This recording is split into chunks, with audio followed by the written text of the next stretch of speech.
கர்த்தருடைய நாமம் மகிமைப்படுவதாக.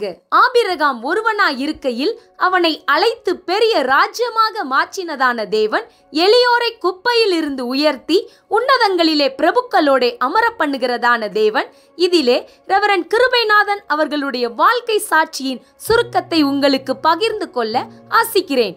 1957ஆம் ஆண்டு அவருடைய தகப்பனார் டி அருமைராஜ் அவர்கள் பெங்களூர் பட்டணத்திற்கு பிழைப்புக்காக வந்து மணிவிலாஸ் என்கிறதான கடலை மிட்டாய் கம்பெனி ஒன்றை ஸ்தாபித்தார். அதிலே அநேகர் வந்து வேலை செய்து ஜீவனம் அடைந்தார்கள். அநேக குடும்பங்களுக்கு ஆதரவாய் இருந்தார். இது நிமித்தம் 1965ஆம் ஆண்டு அவருடைய கம்பெனியில் வேலை செய்கிறவர்களை கூடி வர செய்து இம்மானுவேல் காஸ்பல் டீம் என்கிற ஒரு குழுவை ஏற்படுத்தி சுவிசேஷ ஊழியங்களை வெவ்வேறு கிராமங்களில் செய்து வந்தார்.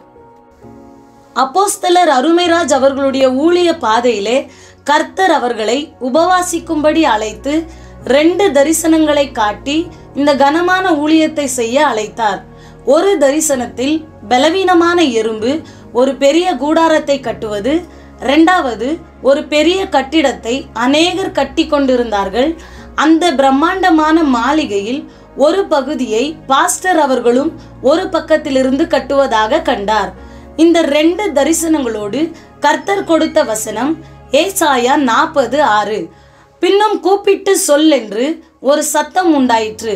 என்னத்தை கூப்பிட்டு சொல்வேன் என்றேன்.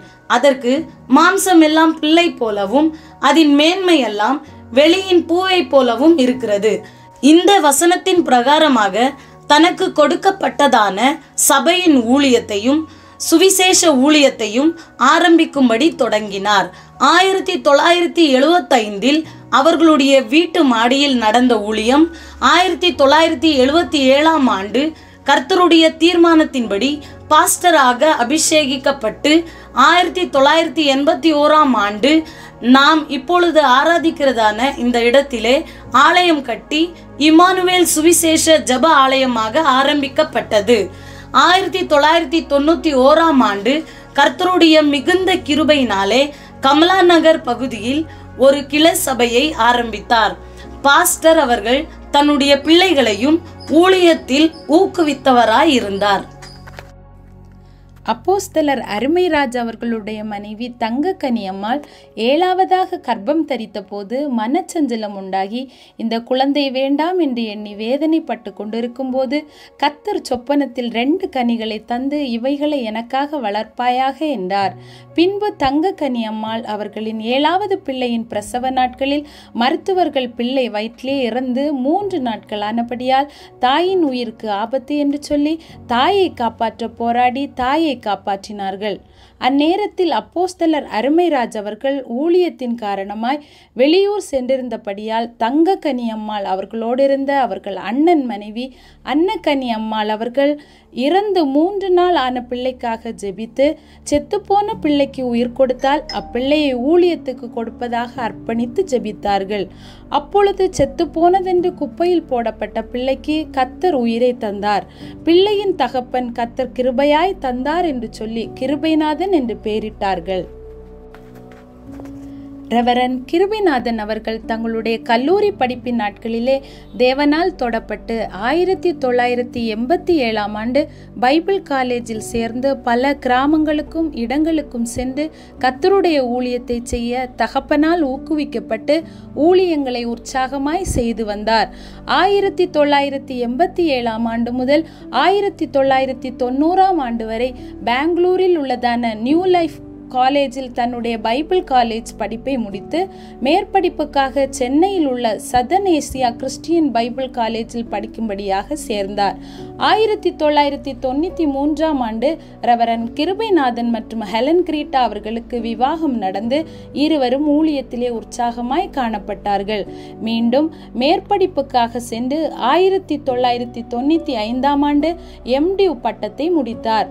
கடந்த 2000ஆம் ஆண்டு அப்போஸ்தலர் அருமைராஜ் அவர்கள் மூலம் ரெவரண்ட் பட்டம் அவருக்கு அளிக்கப்பட்டு IGM சபையின் பொறுப்புகள் கொடுக்கப்பட்டது. கடந்த 2002ஆம் ஆண்டு பாஸ்டர் கிருபைநாதன் அவர்களுடைய தகப்பனார் ஒரு அழகான அருமை இல்லத்தை அவருக்கு கட்டி கொடுத்து பூமியின் யாத்திரையை முடித்து பிதா தனக்கு கொடுத்த ஊழியத்தை நிறைவேற்றி அதை தன் மகனிடம் தொடர்ந்து நடத்த ஒப்பு கொடுத்து கடந்து சென்றார்.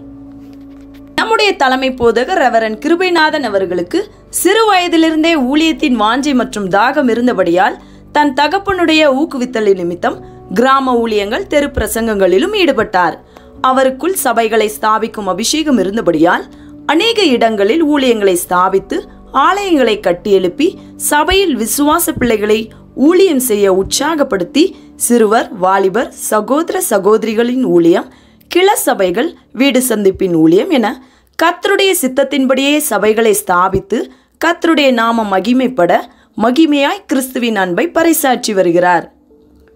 கடந்த 2005ஆம் ஆண்டு இம்மானுவேல் ஸ்தாபனத்தின் கிள சபை தொட்பலாப்பூரிலும், 2014ஆம் ஆண்டு உல்லாலுப்பு நகர் பகுதியிலும், 2012ஆம் ஆண்டு கல்லனகுப்பே கனகபுரா பகுதியிலும், 2014ஆம் ஆண்டு நந்தினி லேஅவுட் பகுதியிலும், 2019ஆம் ஆண்டு அஸ்வத் நகரிலும், பின்பு 2020இல் ஆஸ்திரேலியா நகரிலும், கடந்த 2022ஆம் ஆண்டு பேலாலா பகுதியிலும் கிள சபைகளை கட்டி எழுப்பி சபைகளை புதுப்பித்து ஊழியக்காரர்களை ஏற்படுத்தி கிருபை செய்த ஆண்டவர் அப்பகுதியிலே அதிசயங்களையும் அற்புதங்களையும் செய்து தம்முடைய பலத்த வல்லமையை வெளிப்படுத்தி வருகிறார்.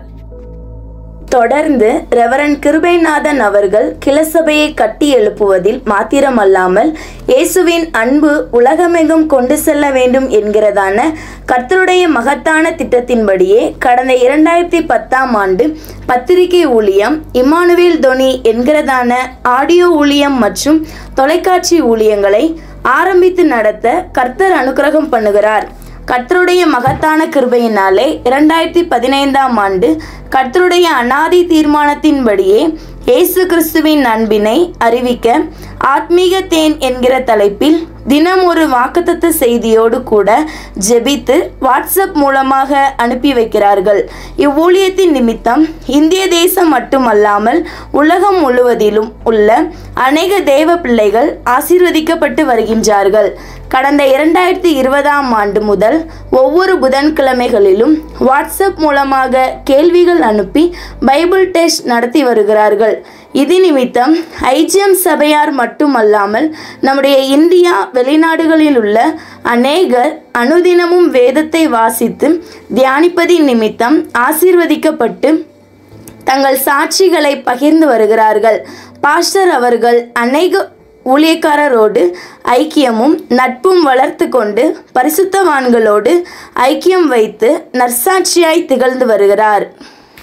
கர்த்தருடைய பெரிதான கிருபையினாலே ரெவரண்ட் கிருபைநாதன் மற்றும் பாஸ்டர் ஹெலன் கிரீட்டா அவர்களுக்கு ஆண்டவர் கொடுத்த 2 பிள்ளைகளும் அவர்களைப் போலவே தங்களை ஊழியத்திற்காக அர்ப்பணித்திருக்கிறார்கள். ஒரு சந்ததி கர்த்தரை சேவிக்கும், தலைமுறை தலைமுறைக்கும் அது தேவனுடைய சந்ததி என்னப்படும் என்ற வேத வாக்கியத்தின் பிரகாரம் பாஸ்டர் ஆண்ட்ரூ அர்மைராஜ் அவர்கள் கடந்த 2021ஆம் ஆண்டு MD படித்து முடித்து பின்பு 2025இலே மாஸ்டர் ஆஃப் தியாலஜி என்ற பட்டம் பெற்றார்.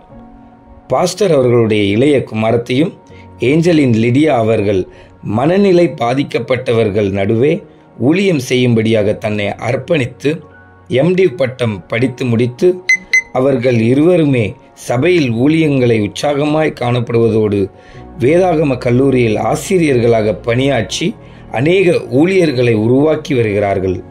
கர்த்தருக்கே துதியும் கனமும் மகிமையும் உண்டாவதாக. தொடர்ந்து தேவன் தந்த தரிசனங்களை கர்த்தர் நிறைவேற்றவும், தம்முடைய ஊழியத்திலே மகத்துவமான கிரியைகளை நடத்தவும், தம்முடைய சித்தத்தை விளங்க பண்ணவும் ஜெபித்துக் கொள்ளுங்கள். இதுவே சாட்சியின் சுருக்கம். எல்லாவற்றிலும் தேவனுக்கே மகிமை உண்டாகட்டும். கர்த்தருடைய நாமம் என்றென்றைக்கும் உயர்த்தப்படுவதாக. ஆமேன்.